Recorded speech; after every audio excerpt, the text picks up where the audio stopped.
It's day 2, the first full day, and Monday, Portland, Maine. Gate 11. Go get some breakfast. Banana pancake, watermelon bacon, hash brown, bagel slice, and some corned beef hash. First distillery in town, so this part of the city used to be where Irish and Italian immigrants would settle when they came to this country, but like many parts of many cities, it's become somewhat gentrified and house prices have soared, so you'll see why in a minute when we look out over the bay. And the foliage is just about hung in there long enough for you to see it. Hopefully the sun will come out, because it definitely looks better in the sun, but this will probably be, I suspect, the last week. It's supposed to stay dry. There might be a little bit of sun at different times. It's not windy, but it probably will be a bit chilly at the lighthouse, so. It's 160 feet above sea level at the top, and the actual tower is 86 feet high. It's now owned by the city. You can actually do tours if you climb to the top if you have the energy. Around the base, apparently around 1900, there was a dance hall and a bowling alley. I'm not exactly sure where, so it was the place to be. Thank you, Umberto. So now we're going to cruise down, let these cars go by. Oh, is anyone here from Massachusetts? We know that at least 4,000 of Portland's earliest inhabitants are buried there, and probably another 3,000 since. But a lot of them don't have headstones, so we can't be super accurate. Some of them just literally have rocks. So we do know there's 2 ship captains there called Blythe and Burroughs who fought a battle against each other in the War of 1812. Blythe was British and Burroughs was American. And of course they do ghost tours and all that stuff at this time of year. If you look at the statue, there's a little spike coming out of her head to prevent birds from sitting on her, and you know what birds do. You will see it, I promise.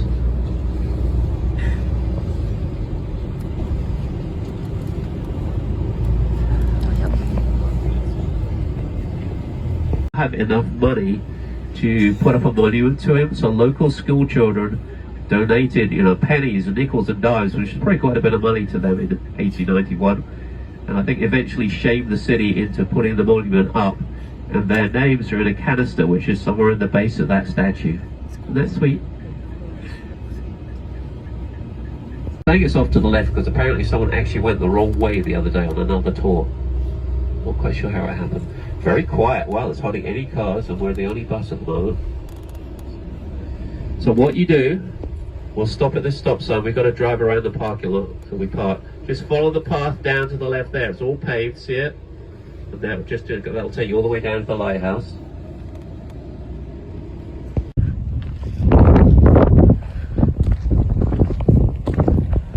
We're here at the lighthouse.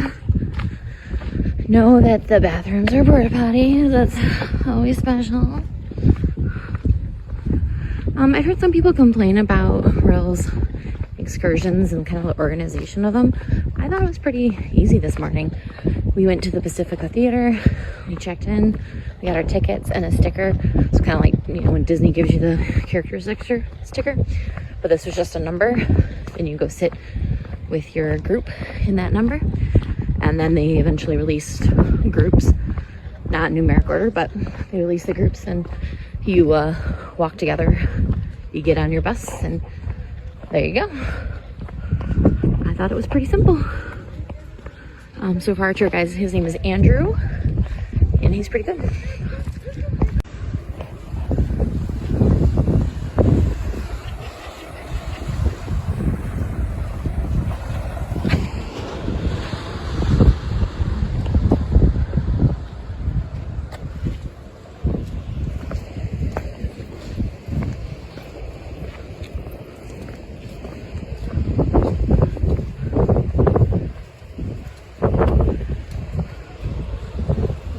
Waterfall over there almost.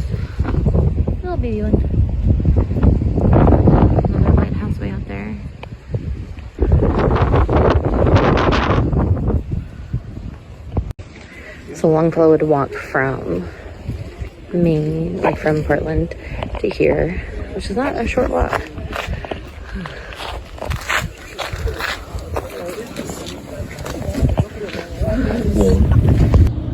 And he became obsessed with the Gothic cathedral in Milan, Italy. So all the extra touches to it, the flying buttresses and cornices and things, are in that style. So the story goes that he was called out to sea on his wedding day before he could eat his wedding cake and other things. Although that's not the actual story. Then the barn burned down in 1815. He rebuilt that and then added to the house in this Gothic style. It's coming up on the left. There's actually a sign that calls it the wedding cake house. It's yellow. We can't stop, but we'll crawl by it. Maybe we can stop if there's anyone behind us. So here it is.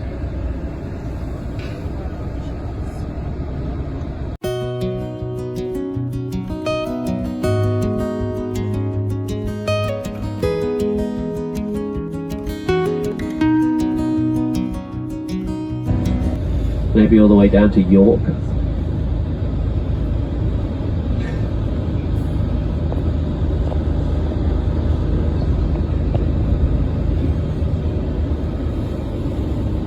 Luckily we have a good driver like Roberto when they put up obstacles here.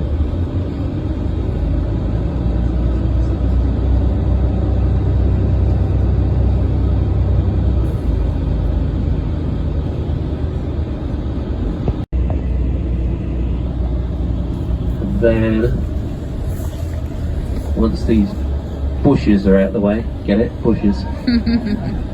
We'll see it better. Sup.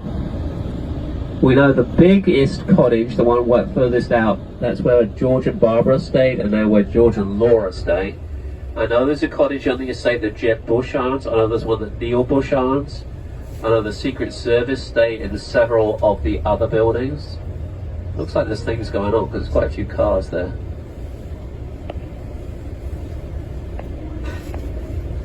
We'll go, we're not supposed to stop, we'll go as slowly as we can so you get a good look.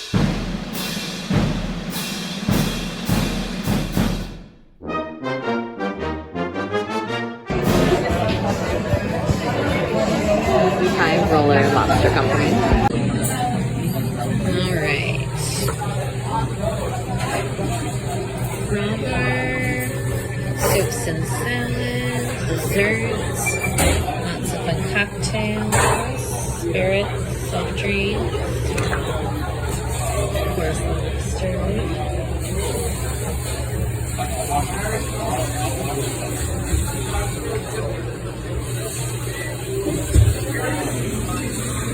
Sides. You can add on to your sandwiches.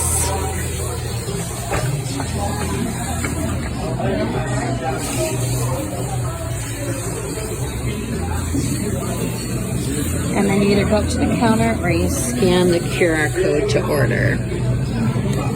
And then table 5. Alright, here's the draft list.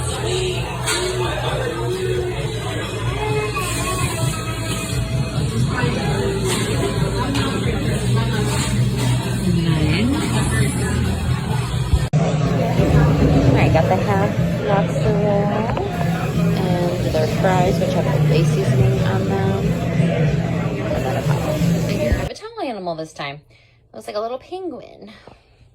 I got these in Kennebunkport for my dog when I get home. It was a very cute little dog shop in there. I'll do a full haul, you know, later on. But here is the excursion we were on. Overall, I think it was a really good excursion. I feel like it was just the right amount of time. Our guide was good. Our driver was good. The town was cute. After we got back from, we got to see the wedding cake house. We got to see the Bush estate. So, yeah, it was all good. After we got back to Portland, I walked up to Highrollers, so that's the restaurant you guys saw. That was about, what was it? Like 10, 12 minute walk, something like that. It was like 0.6 of a mile. So not like extremely close, but not too bad. It is not very accessible, I would say. The sidewalks here are very, kind of, I don't know, the best way I can describe it is they kind of go like this. So be aware of that if you have mobility issues. Not real friendly for that. But it was very good. I got the half lobster roll, which was just perfect size. I technically have a shellfish allergy, but I kind of deal with it. And so like, yeah, I had crab and then I've had lobster. I'm probably gonna take some Benadryl just because then I tend to feel like I have something caught in my throat most of the day. Is kind of what my main symptom is after eating it. I don't get hives, I don't break out or anything. But like, I feel like I have something in my throat right now. So I'll take some Benadryl. But yeah, it was yummy. The fries are really good with the Old Bay seasoning. They do that in Baltimore, so it wasn't the first time I've had it, but it was really good. So I'll link that playlist down below if you're going to Baltimore. But yeah, so I did take a lift back to the cruise port. I could have walked it, but I was full. My feet hurt. Other body parts are like, I was no. It was like a $7 Uber ride or Lyft ride, so it was worth it to me. It is kind of a long walk from like coming off the ship, the gangway, onto like, you know, where you get picked up or do your excursions. So keep that in mind. I know people talk about that with Castaway, or not Castaway, but Lighthouse Point. But that was a pretty long walk too. I had a good seat friend on the bus today, so that was really nice. But yeah, so I'm gonna change. I'm gonna go pool, hot tub it, chill in the solarium, and then we have chops for dinner at 6:45. So all aboard is 5:30 today, so it's about 3 o'clock now. All right, let's go have some water fun. Just thought of something I needed to tell you about Highroller. So they're very busy. It was about a 25 to 30 minute wait for me. And then I heard other people coming in being told like 40, 45, but then like a different worker would tell them last time, so I don't know. But it was a wait. I think it was worth it. Also kind of weird is their counter service. You have to wait to be seated, but then you order at a counter or use a QR code and order through the QR code. So I did it through the QR code. It was very simple, but if that's, you know, technology is a struggle, or if you want to use cash, you need to go to the counter, which I mean was fine. I could have done that, but I didn't. The QR code was fine for me. So just keep that in mind.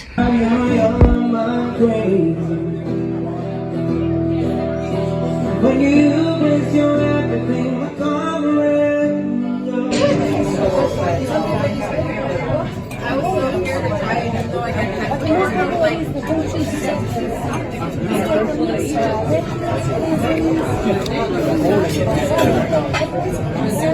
yeah, this is bigger. This is not, they don't have a garden on the ship, so. Lobster bisque. Yeah, so. Try the cabernet. I'm sorry? Cabernet. Would you like to try the cabernet? You had a bunch of red blends on it. The Caesars. Got the New York strip. They got the macaroni and cheese, mashed potatoes, meat tots, green spinach. They got the New York cheesecake. Apple pie, right? Yeah. Alright, I have a few minutes, so I thought I'd sit down and talk with you guys. So I still owed you a recap thoughts on Chops. It was good. It took a very long time though, so keep that in mind. I was kind of rushed into the show, and like our waiter just kind of vanished for a while, and like the manager kind of stepped in a little bit, but that was kind of weird. But the food was good. The macaroni and cheese was not. I don't know what was up with that, but the macaroni and cheese was not good. The potatoes, the tater tots were good. The steak, of course, was good. And then went and saw the center stage show. It was kind of like a music variety show, a little bit of dancing here and there. It was fine. Had to leave a little bit early because of some kid drama, but that was fine. So, all right, future Melissa here with the resource. Just kind of finishing my thought on Chops though. You know, it was good. I definitely think it's worth doing the specialty dining if you can get a package that's not too bad. I felt like the package I bought, which was 3 specialty dinings, was perfect because I got to try the main, I got to try the specialty dinings, all 3 of them. I got to do the Windjammer one night. So I wanted to try everything and I got to try everything, which was great. Later on, I'll tell you which of the 3 were my favorite, but yeah, so, you know, the service was a little bit lacking in Chops. I didn't have that problem in any of the other specialty dining. And I don't know why I didn't mention it on the ship, but I did also have a ladybug at my salad. Like, it was dead and, like, had been washed, or I don't know. It was kind of, like, bleached looking. But I did have a ladybug in my salad. You know, these things happen, but yes. So, what can you do? All right, but the resource for today's video. So it is the 988 Lifeline or Crisis Line. So holiday is just 5 days away. So the season can be very hard for folks for a variety of reasons.